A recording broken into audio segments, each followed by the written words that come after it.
Good afternoon, ladies and gentlemen. As you know, we held the first Raisina Dialogue 10 months ago. When we sat down after that dialogue to make an assessment of how it had gone, the feedback we'd received, one of the sessions that stood out for its popularity and appeal was the one addressed by Admiral Harry Harris, commander of the Pacific Command. It was received very well, and there was a request by many of the participants in last year's dialogue to have him back. So within a month of the dialogue concluding last year, we contacted Admiral Harris's office and requested him to commit to coming this year as well.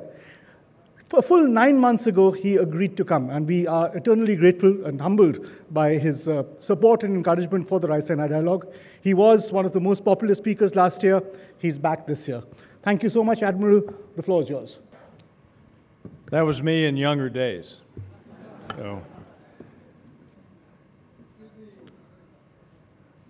All right, so thanks for that nice introduction. Namaste, and thanks to all of you, especially the ORF, who put this forum together.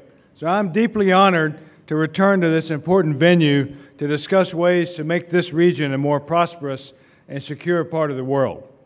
It's safe to say, in my opinion, that the Raisina Dialogue is now a flagship conference of geopolitics and geoeconomics, and predicated on India's vital role, not only in the Indian Ocean, but throughout the greater Indo-Asia-Pacific region.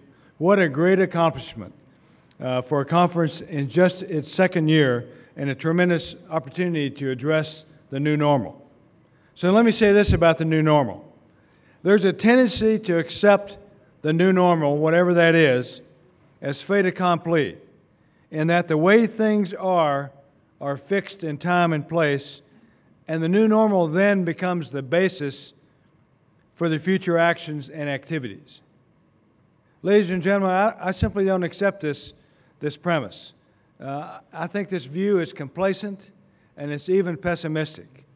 I believe that the United States and India can truly shape the new normal, indeed must shape it, because I guarantee that our adversaries are trying to do that very same thing, and more about that later.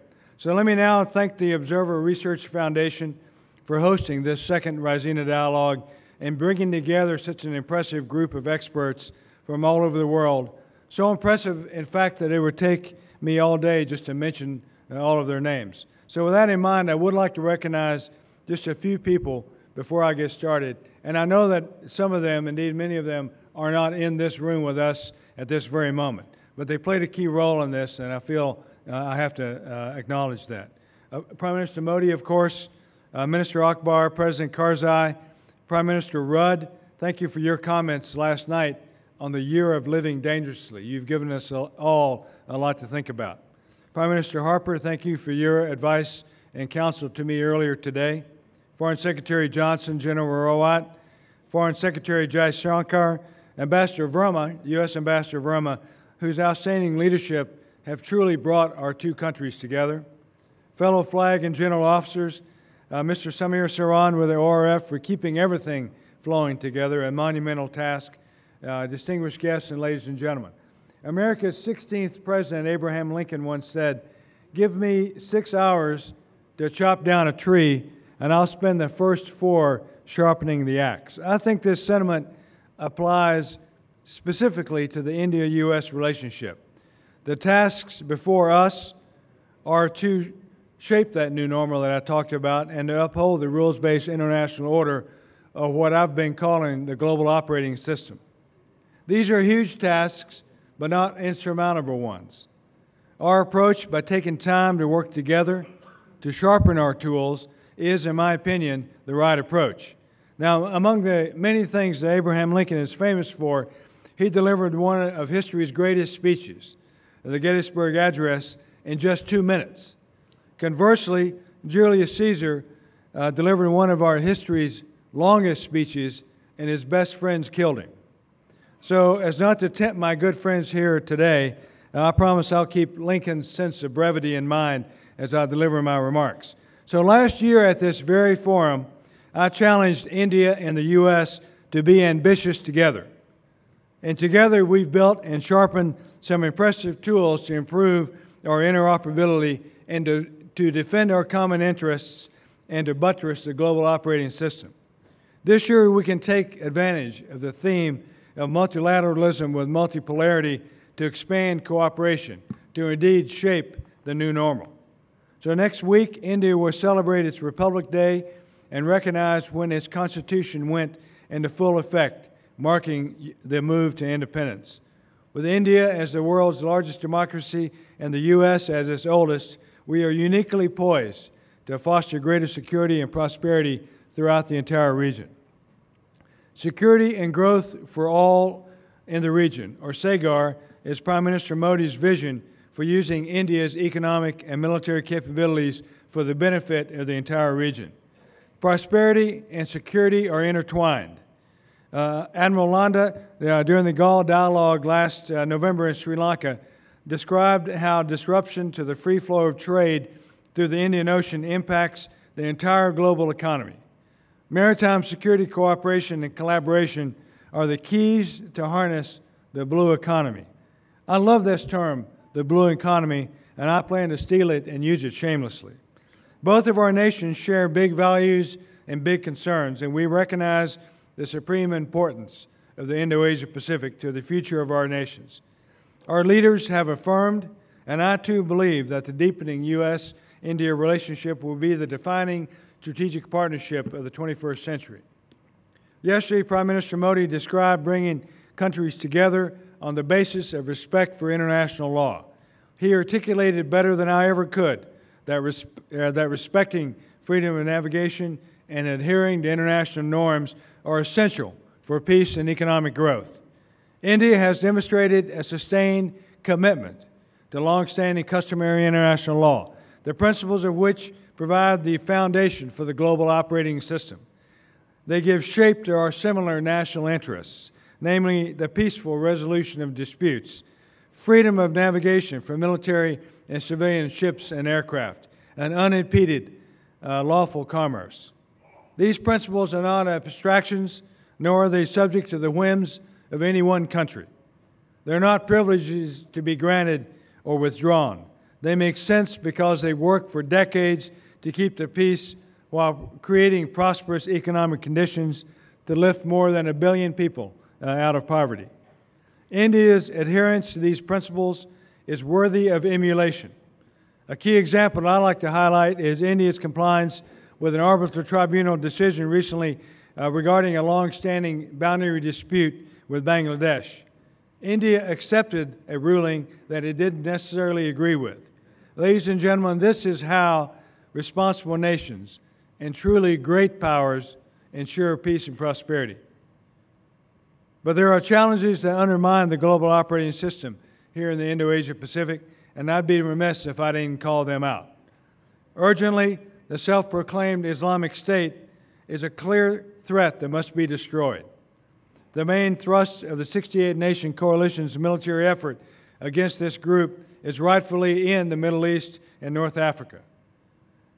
But as ISIL is eliminated in these areas, some of the surviving foreign fighters will likely return to the countries from whence they came. What's worse is they'll be radicalized and weaponized. We've seen the beginning of this trend in the Indo-Asia-Pacific. It's not a theory, it's real. In the past year alone, ISIL has made its murderous intentions clear in places like Bangladesh, Indonesia, and the Philippines, Malaysia, and the United States. It's clear that ISIL wants to conduct its bloody attacks right here in this country. But so far, ISIL's plans for operations in India have been thwarted by the diligent work of India's law enforcement, intelligence, and counterterrorism agencies. The international community must continue our work to stop them. Neither the U.S. nor India can do it alone. To halt ISIL's cancerous spread, like-minded nations in this region and across the globe must continue to work together. Multinational collaboration, partnership with a purpose, is a treatment to prevent this ISIL disease from metastasizing in the Indo-Asia-Pacific. But ISIL isn't our only immediate threat in the vast Indo-Asia-Pacific region. North Korea stands out as the only nation to have tested nuclear weapons in this century. Now, I want you to stop for a minute and really think about this. Combining nuclear warheads with ballistic missile technology in the hands of a volatile leader like Kim Jong-un is a recipe for disaster. Now, I know there's some debate about miniaturization advancements made by Pyongyang, but PACOM must be prepared to fight tonight, so I'll take them at their word. I must assume that their claims are true. I know that their aspirations certainly are. Vain, vicious, and volatile dictators are nothing new in the long, dark history of mankind. But what is new is a vain, vicious, and volatile dictator with his fingers on a nuclear trigger. This is why we must consider every possible step to defend the U.S. homeland and our allies and partners throughout the region. As former U.S. Secretary of Defense Bill Perry famously said, we have to deal with North Korea as it is, not as we wish it to be. And today it poses a very real threat to the U.S. and our friends and allies in the region. Other significant challenges are posed by a revanchist Russia and an increasingly assertive China. Both Moscow and Beijing have choices to make. They can choose to disregard the rules-based international order, or they can contribute to it as responsible stakeholders. The U.S. obviously prefers that they choose to act responsibly. No one, including me, wants conflict. I've been loud and clear that I prefer cooperation so that we can collectively address the global security challenges together. But I've been loud and clear in that we will not allow the shared domains to be closed down unilaterally, no matter how many bases are built on artificial islands in the South China Sea. I say this often, but it's worth repeating. We will cooperate where we can and be ready to confront where we must. There are those who question the motives for this increasingly cooperative relationship between the U.S. and India. They say that it's to balance against and contain China. That's simply not true, in my opinion. Our relationship stands on its own merits. I can proudly report on the upward trajectory of our cooperation between India and the U.S. That trajectory is so upward that it's through the roof. With its commitment to improving its defense capabilities and modernizing its forces, India has demonstrated it has skin in the game. And just last month, Secretary of Defense Carter met with Indian Defense Minister Parrikar and designated India as a major defense partner. In our recent history, our two nations have indeed sharpened many tools that will improve our efforts to defend the global operating system. And the sharpest of our tools include the Defense Technology and Trade Initiative, or DTTI, the Logistics Exchange Memorandum of Agreement, or LAMOA, and our robust military cooperation. First, DTTI is creating closer defense and industrial ties between our two nations. This initiative allows us to take advantage of opportunities to strengthen our defense through collaboration by focusing on the larger strategic picture rather than succumbing to old think and ancient bureaucratic obstacles. This framework has allowed us to work together on technology to improve jet engines and aircraft carriers, just to name two examples. The LAMOA allows both nations, India and the U.S., to assist each other in ways such as replenishment and refueling, especially for disaster response, whether in this region or elsewhere. This agreement provides us flexibility to increase our operational endurance and operational reach. Both of these things are requirements in dealing effectively with the challenges that exist in our world, from the critical challenges that I've already mentioned to responding to national disasters to the day-to-day work of maintaining maritime security. This is one of three foundational agreements that add real value to our defense cooperation. But we can't rest on our laurels. I'm eager to continue our work on the other foundational agreements that will make our armed forces even more interoperable, such as the Communications Compatibility and Security Agreement, or COMCASA, and the Basic Exchange and Cooperation Agreement for Geospatial Information and Services, or BECA, as it's commonly referred to. Perhaps the most visible of our tools with a razor-sharp edge is our increasingly robust multilateral military cooperation. Our interoperability is improving fast as we lash up our platforms and exercise them on a regular basis. Two shining examples of this close relationship are the UTABAS and Malabar exercises. UTABAS is an annual theater security cooperation bilateral exercise sponsored by U.S. Army Pacific. Our two countries take turns hosting this valuable training. Last September, about 250 soldiers from India and about 250 soldiers from the U.S. worked together at Chabadia Military Station in Ranikhet, India. Their training improved the ability of our forces to work together to support peacekeeping and stability operations and humanitarian assistance and disaster response to support United Nations operations worldwide. By working together to improve interoperability, both nations are better prepared to assist in disasters, such as the earthquake in Nepal back in 2015. I'm very proud of what these soldiers accomplished during their training, and I look forward to hosting it in the U.S. later this year. The Malabar exercise series is training that I personally participated in last century. I'm happy to see that the 21st iteration of this exercise now includes Japan and will take place here in the Indian Ocean next year. Since its inception, Malabar has grown dramatically. Its complexity and realism challenge our most advanced platforms, including aircraft carriers, submarines, and of course now the mighty P-8 Poseidon maritime patrol aircraft. As someone who spent his career flying in maritime patrol, I can confidently report that the Poseidon is the real deal. Working together with other nations who have this game-changing platform will help us unleash its full potential. So UTABAS and Malabar are just two exercises of many that hone our interoperability and cooperation. Indian military forces regularly spend time in the U.S. as well. From the Rim of the Pacific or RIMPEC exercises in Hawaii to Red Flag in Alaska to Vajra Prahar in Washington State, our exercise schedule is robust. It truly spans the entire breadth of PACOM, from Hollywood to Bollywood.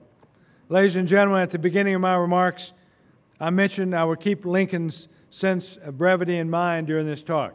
Now I'll make good use of that promise and get on with it so that you can get on with it. Think of it as another way to build trust. I prefer, as much as I'd always like to sharpen our proverbial axe faster because we never know when events will force us to use it, I truly like what I see. And I see two mature stakeholders working hard to uphold the global operating system, to grow prosperity and increase security throughout the Indo-Asia-Pacific. As our cooperation deepens and as our interoperability improves, our tools will become razor sharp and our shared challenges more manageable. So I've covered a lot of ground in my remarks. As our world becomes increasingly interconnected, we must continue to strive to maintain security. The sensible way is to stand together with those nations who stand for our shared principles, those who play by the rules of the global operating system. No challenge will be too great for this sort of cooperation. So thank you very much. And I'm standing up here to take a few questions if you have them. Thank you. Thanks. Thank you, Admiral. We have 3 questions from you and for you, and all from our Raisina Young Fellows, part of our Young Leaders program. The first is from Garima Mohan. Garima? Yeah. Thank you, Admiral Harris. I'm here. Where? Where's your hand? Near the main door. Okay, great. Thank you. Okay. Thank you for the interesting talks. Always very good to hear you speak. I had a couple of questions. I'd like to focus particularly on the Indian Ocean region. Could you elaborate on the shared challenges that you see the US and India facing, particularly in the Indian Ocean region, and areas where you'd like to collaborate with India in the region further? And the second question is, given India's hesitation to enter any formal military alliance, beyond the military exercises you spoke about, the joint exercises for interoperability, do you see the scope of a greater engagement, military engagement with India at some point? Yeah, I think those are great questions, and thank you for them. I'll take the first one and kind of expand on what I talked about in the remarks I just gave. I think that we have shared challenges in the Indian Ocean and we can get at them together. India and the United States and other like-minded countries in the region. Australia comes to mind, for example, and others. Those challenges include the terrorism piece that I talked about and all of that and everything that goes with it. But one of the challenges that are unique to this region is the challenge of maritime security in this great waterway that we call the Indian Ocean. All of the trade and dynamism inherent on the oceans, I think, are represented here in the Indian Ocean. All the choke points, not all of them, but most of the key choke points frame the Indian Ocean, right? So you've got the Suez and the Strait of Bab el-Mandeb and Hormuz up in the northwest part of it.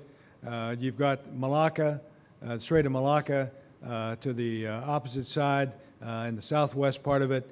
The Cape around South Africa, and all of those waterways, and the great channel that runs across the middle of it, across the southern tip of India and Sri Lanka and the Maldives. So these are vital waterways, and I think they're being pressurized. You know, we saw them pressurized in the last decade in the North Arabian Sea with the piracy that was ongoing there off the Horn of Africa. And it took an international coalition, a coalition of the willing to go after that problem set, and we succeeded. We succeeded together.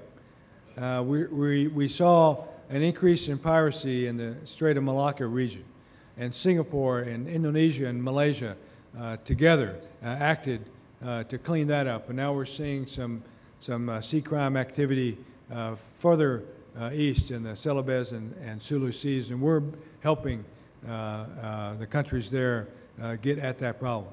So I think the threat in the region, the big challenge in the region is the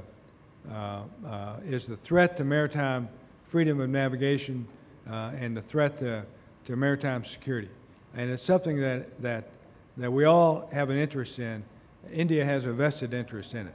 So I look forward to working with India in the future to ensure that freedom of navigation and transit for commerce exists and remain in the region. On the second question on alliances and stuff, I view India as a strategic partner, and I think that there are things that we have done in the past few years that are positive, and I think there are things that we can continue to do to keep that trajectory going in the right direction. I spoke of most of them in my remarks, but there are those foundation agreements that I talked about. There are the exercises that help us learn to operate together better, and are just the very underpinnings of our shared values here in India and in the United States. Thank you, Admiral. The second question is from another young fellow, Raisina young fellow, Prerna Mukharia. Thank you, Admiral Harrison. I think you, in part, answered my question. Last year at the Raisina Dialogue, you'd spoken about an expanded cooperation with India as a priority. How far do you think we've come since, and what have been some of the impediments you've faced? And what must change this year for us to circumvent some of those impediments? Thank you. Okay. I think that in the last year, we've probably come further than we have in a long time.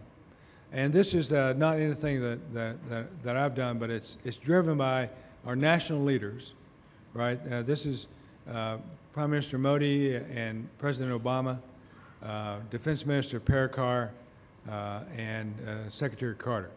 So we put some meat, rather, on the DTTI, Defense Technology and Trade Initiative. We finished the LMOA, this logistics memorandum of understanding. We've been after that for almost a dozen years, over a decade, and we got that thing signed in 2016. That's significant, I believe. If you look at where we have come just in the last 15 years, just in this century, 15 years ago, we went from having very little interaction with each other in the military space to now the U.S. and India have the greatest number of exercises with each other when compared to any other countries in the world. So I think that's dramatic, and we all should be proud of that in India and the United States. I think there are some areas of frustration, and those are basically bureaucracy, history, and trust, and we have to overcome those, and I think the way to overcome them are with persistency, probably a consistency, and patience. So these things take time. Again, we were at the LMOA for over a decade. We got it signed. I hope we won't take a decade to sign the COMCASA or the BECA that I talked about in my remarks, but we're moving ahead. India has to set that pace. These are agreements that we have with you, and I think it's up to you to set that pace, and we want to be with you and go along with you at every step of the way. Thank you, Admiral. The third question and the final question of the day, of the session, sorry, is from Bastian Erber. Admiral, first of all, thanks for your words here again. I'm an HR manager in the German Armed Forces, and I got a pretty short question for you, at least here too. So, Admiral, might you please give us a brief update on the Asian rebalancing process by reflecting on the new administration in the United States, if possible? And the second one is a more personal question, actually. I would like to ask you kindly if you think it's necessary that the leadership needs to be redefined because of the new normal. You have to explain the second question just a little bit. Yeah, I'm just asking because due to the fact that we have a variety of issues, and I was just like to ask you if it's necessary that we redefine what leadership means in the last couple of years. Basically, just in general. Okay, so to the first question, we're all going to figure out together. We're going to see together in about 2 days, less than 2 days now, on what the new team in the United States, how it's going to go forward. I mean, I don't want to say I'm in the dark as much as you all. I'll say I'm in the light as much as you all are. I have not met with President-elect Trump, though I have met with his security team, both his team that's working on the Secretary of Defense side and his team that's working on the National Security Council side. I believe, and as an outcome of my meetings with them, I believe that they understand completely how important the Indo-Asia-Pacific is to the United States and to our friends, allies, and partners, not only in the region but around the world. And it's nothing that I brought to the conversation. They have that view already. So I think, I didn't come to New Delhi to give a message of reassurance, but I do want to reassure you in response to the question that I think that the United States values the Indo-Asia-Pacific. I think the view that Secretary Carter had will translate into the new administration. That this region is the most consequential region for our future, for America's future. And the work that Secretary Carter and Defense Minister Parikar has done together, I think will go forward. So I'm excited by that. Ambassador Verma has done an unbelievably terrific job in moving our relationship, our international relationship closer together. I don't know who the new ambassador will be, but I think that he or she will continue the work that Ambassador Verma has laid down. With regard to the question about redefining leadership, I think that we should redefine the new normal. And as I spoke about in my remarks, I think we have the opportunity to shape the new normal, and we should seize that opportunity. Otherwise, it will in fact become fait accompli. It will in fact become de facto. And I think that the issues that are on our plates, our collective plates, India and the United States and our friends, allies, and partners in the region, those issues are not static, and we can't simply accept them because they come presented to us on a plate. I think we have to seize the opportunity to shape that plate, and I think that if past is prologue, certainly if the past year is prologue, then I think we've come a long way in doing that very thing. So with that, I want to wrap it up. I have another meeting to go to, and then I'm going to do a press thing of some sort.